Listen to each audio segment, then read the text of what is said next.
How Foreigner's biggest hit created the biggest rift between the two main members of the band, Mick Jones and our special guest, Lou Gramm.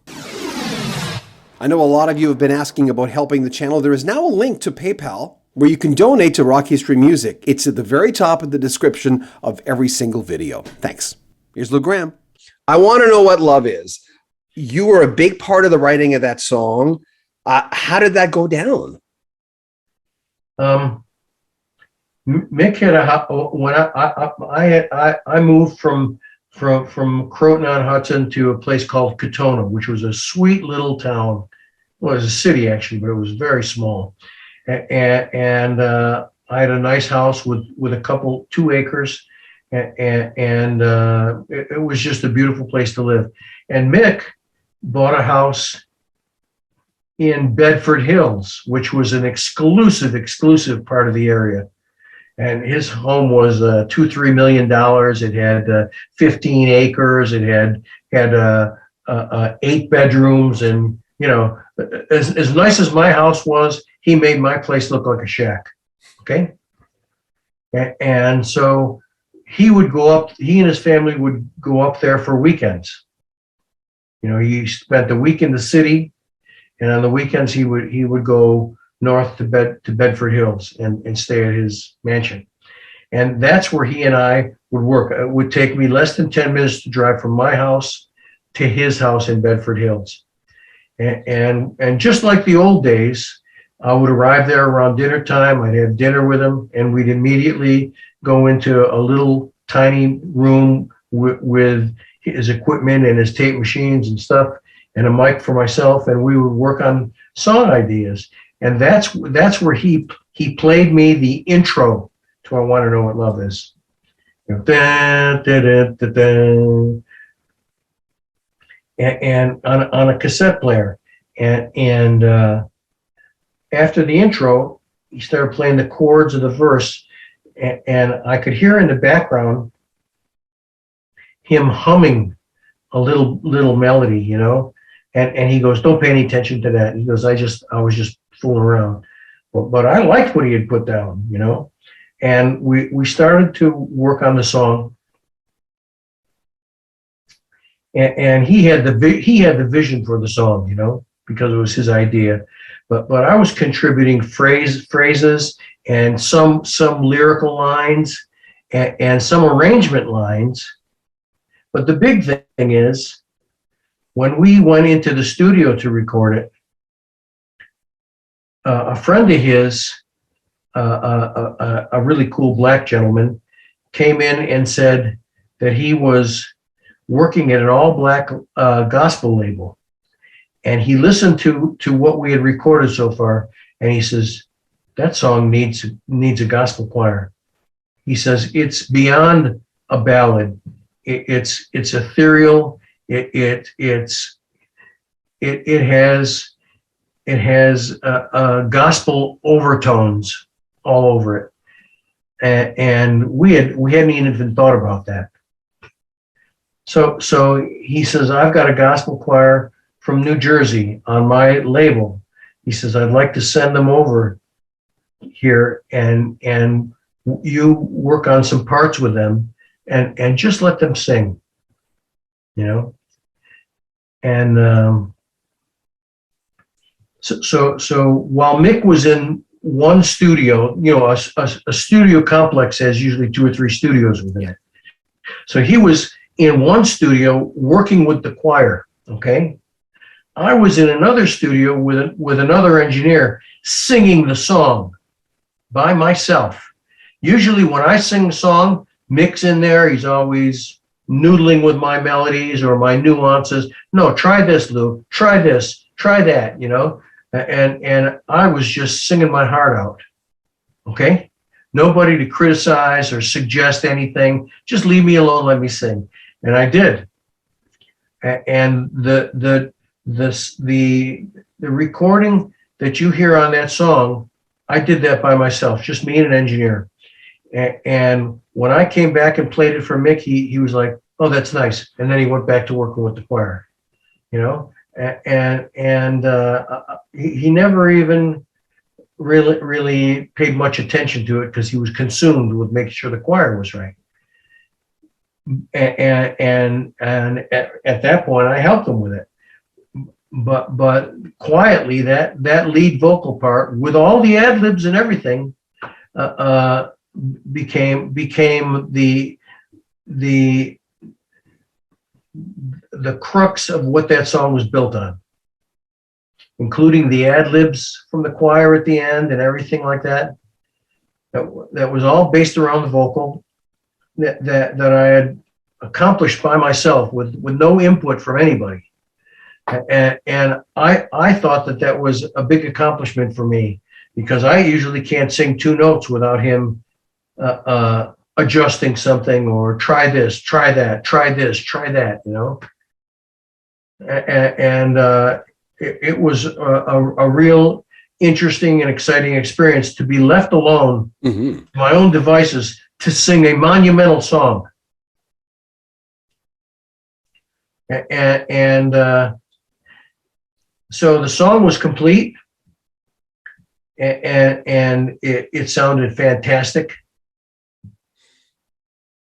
And usually towards the end of an album, when all the songs are recorded, Mick and I would go into an office or something like that, and we would take little Post-it notes and write down each song and what we thought our share of the song writing should be. Now, we've been doing this since the first album, and usually we're very close. You know, he might say, we had a lot of 50-50 split songs. Right. A lot of them. But sometimes, I would feel that he contributed more than me, and I would put down Mick 60, Lou 40. And a lot of times he would have the same thing down, you know. And we never had, if our thoughts were different, we would always split it down the middle and be happy, you know, because we were so thrilled with our songwriting accomplishments that we had a very potent team. But I Want to Know What Love Is, when we first wrote on the Post-it notes what we thought it should be, I had 60 Mick, 40 Lou. He had 80 Mick, 20 Lou. So then we scratched that off and we do it again. And I had 70 Mick, 30 Lou. You know what he had? 95 Mick, 5 Lou. Okay? I don't know why it was like he wanted us to cut my throat or something. I don't know where 95.5 came from. The song was going to be a massive hit. It turned out way past our expectations. I had what I feel is a landmark vocal on it for him that he didn't even have to be a part of. You know? Your biggest song. Yes. And so it went from 70, 75, 25 to 95.5. And I was looking at him. It was very hurtful. I says, really? I says, what's prompting you to do this? He goes, I'm thinking about it, and that's what I think. You had said before that it was the beginning of the end for you, right? Yes, it was. And I felt totally betrayed. And I says, Mick, I says, why are you even bothering with the 5? I says, I know you want the whole thing. Just take the whole thing, Mick. It'll have just your name on it. You know, the way you like it. And that was the end of that. And he took the whole thing. And with that song, he upped his publishing deal another $3 million. Okay? Because that song was so big. His publishing deal was substantial, compared to mine. Mine was very modest. And after he had 100% of I Want to Know What Love Is, that was a #1 song around the world. His publishing deal went up $3 million, plus the royalties he was getting in, 100% of the royalties. And I felt ultimately betrayed and manipulated, and that what he did to me was an act of greed, 100% greed, and that he wanted all of the credit for that song. And that's exactly what he got. It was number one around the world. People were piling accolades on him. It won him a Grammy. I mean, I sang the song. I never got a Grammy. Grammy went to Mick. I says, don't I get one too? I says, I sang the song. Does that count for anything? Apparently not. What's your relationship with him now? Well, I'll get to that. So that threw a wrench in the relationship. The tour was okay, but there was no camaraderie. No, I didn't feel any camaraderie from him. He was the guy that stabbed me in the back. So we performed and we pretended on stage, but off stage we kept our distance. There was no writing new songs in the back room. There was no playing euchre until 3 a.m. There was none of that. We were bandmates, but by contract only. And when it came time to do the next album,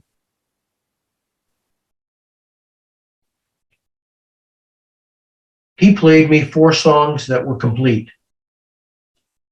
Lyrics, music, melody, and arrangement. And he said to me, he says, listen to what I sang. He says, and do it verbatim like that. Melody, words, everything. He says, you don't even have to think about it. Just do it. So those songs were his 100%. I was only a little piece, just the voice. Just the voice of the song, nothing important. And so after that beginning to the album, when it came time when there was room for me to contribute, I didn't. Mm-hmm. At that point, I didn't want anything to do with the album. It's kind of like it takes your heart out of it almost. Yes, it does.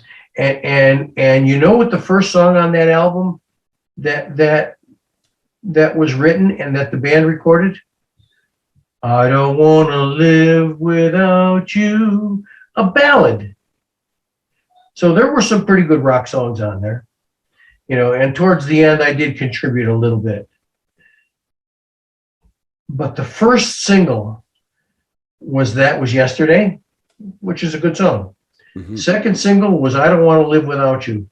I think number 1 around the world again. And again, accolades for being such a great songwriter, and the money was pouring in for him.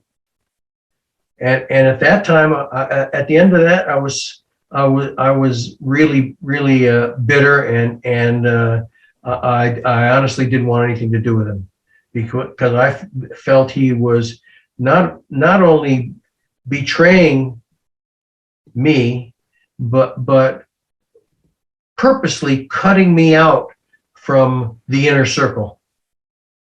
That he used me to a point, and then after he made a huge hit on his own with I Want to Know What Love Is, that he was going to do it again with I Don't Want to Live Without You. And he did do it again. And I had nothing to do with that song. And you know what? I didn't even sing that song the best way I could. I did a very slight imitation of Dean Martin. I sang that song like, I don't want to live without you. It was a put on. It wasn't really Lou Gramm singing. It was Lou Gramm pretending I was Frank or Tony. Yeah, but you still did a really good job. It was a good job, but if you listen closely, it was mimicked a little bit, and he never caught it, but I knew what I was doing, and after that happened, and it went number one, I think the album after that, I had very few contributions, and I wouldn't even tour to support that album. I quit the band. Mm-hmm. That'll do it. That'll do it. Yeah, but you came back. Well, he and his wife. After that, he and his wife, and I think his two younger kids, went on an ocean tour that went around the world. I think he was on tour on the liner for 5.5 or 6 months, with various stops at different cities and retooling and refueling and all new stuff that they brought on for food and stuff. It was a real ocean going vessel that when you think of being on one of those ships, you think a week or 10 days, and they dock and you fly home. He was gone a long time. In the time that he was gone, I wrote and recorded my first solo album with my own players. Hey, thanks for watching, and remember, make sure you like our videos. We really pay attention to that. It helps the videos perform better. Subscribe to our channel. We're reaching 100,000 real soon. And by all means, share our videos on groups or on your Facebook page or on your Twitter. And of course, we read all the comments. And I know a lot of you have been asking how you could help the channel. If you want to donate, we now have a PayPal link. It's at the very top of the description of every video, including this one. And we thank you in advance. I'm John Beaudin. This is Rock History Music. More from Lou Gramm in just a few days.